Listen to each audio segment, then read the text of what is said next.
Hello all traders, today is Wednesday 27th of November 2024 and we're going to look at the trades that we're going to take on Nasdaq, Dow Jones and S&P 500 futures. If we see low risk opportunities, if we look at the 1 hour macro chart, we see that the price started to go up at the beginning of Asian session and retested the previous level of close but couldn't hold the price and the sellers pushed the price lower.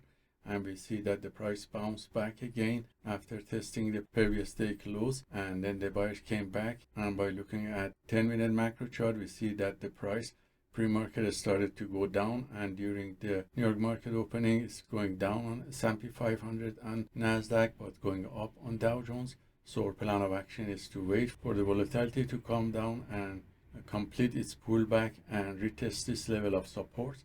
And when the buyers come back, we will take long positions in a well-established uptrend. So stay tuned and we're going to update you with any trades that we're going to take today. So we're back and it seems my recording didn't work and I lost the live recording videos, but I go through the trades as you see here. When the price was going down and tested this level of support from the previous day lows, and the buyers came back here around 11 o'clock. So I started to take long positions on Nasdaq with setup B first and then later C and T repeatedly, and again another pullback happened 15 minutes later. So I took long position again with setup B on Nasdaq and also at the same time on Dow Jones and S&P 500.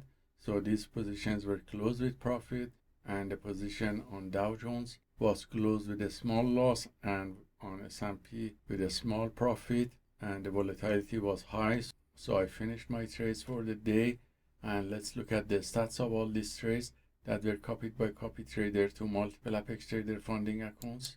And you see performance on one of these accounts here, which shows it was positive with profit factor of 7.78, which is coming from 81% win rate, all from 11 long positions taken. And the average win to loss ratio was 1.73. The largest winning trade was 260 and the largest losing trade was $99. So hope this trade taken by the PAAT system for faster scalping is useful for you, and let us know if you have any questions. Have a wonderful day.